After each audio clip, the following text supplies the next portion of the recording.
हे प्रभु, हे परमानंद, हे परमात्मा, आप तो त्रिलोक के स्वामी हैं, आप ही नारायण हैं, इस पूरे ब्रह्मांड के मालिक हैं। आपकी इच्छा से तो ये बीमारी क्षण भर में नष्ट हो सकती थी, फिर आपने मेरी सेवा करने के स्थान पर मुझे पूर्णतः स्वस्थ क्यों नहीं किया? भगवान ने मुस्कुराकर माधवदास से कहा, हे प्रिय, कर्मों का फल तो भोगना ही पड़ता है। कर्म का चक्र ही नियति है। यदि मैं तुम्हें अभी तुम्हारी पीड़ा से मुक्त कर दूं, तो भी आगे चलकर तो तुम्हें ये कष्ट भोगना ही पड़ेगा। संसार में जो भी कर्म होते हैं उसके निश्चय कर्मफल भी होते हैं। सृष्टि ऐसे ही चलती है। फिर भगवान कहते हैं, तुम्हारे कर्मों के अनुसार ही मैंने तुम्हारी सेवा की है। तुमने जितनी मेरी सेवा की है उसका कोई मोल नहीं है। भगवान भी भक्त के प्रेम के भूखे होते हैं। एक यही भाव भगवान को सबसे प्रिय है। तुम्हारा प्रेम मेरे लिए सेवा हो सकता है, तो जब तुम्हें सेवा की आवश्यकता है तो मेरा प्रेम भी तुम्हारे लिए सेवा हो सकता है।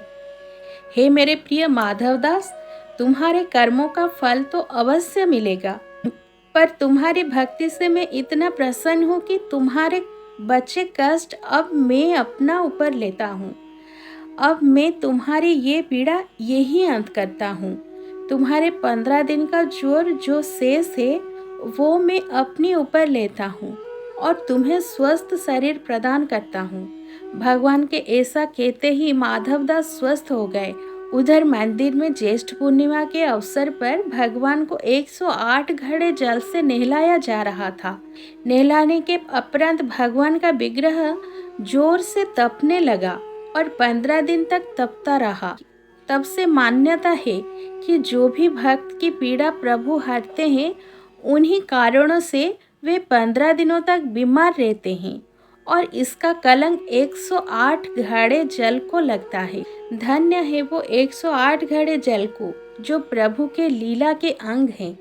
प्रभु की लीला अपरंपार है। 15 दिन बीमार रहने के बाद प्रभु जब ठीक होते हैं तब नैनासर उत्सव मनाया जाता है। परंतु सोचने वाली बात यह है कि जो पूरे ब्रह्मांड का मालिक है, जिसके लिए इस पूरे ब्रह्मांड में कुछ भी ऐसा नहीं है जो नहीं किया जा सकता, वो बीमार कैसे पड़ सकते हैं? बीमार होना एक मानवीय घटना है। भगवान बीमार कैसे हो सकते हैं? इसके पीछे भगवान की एक बहुत ही प्यारी लीला है। राधे राधे। जय श्री कृष्ण।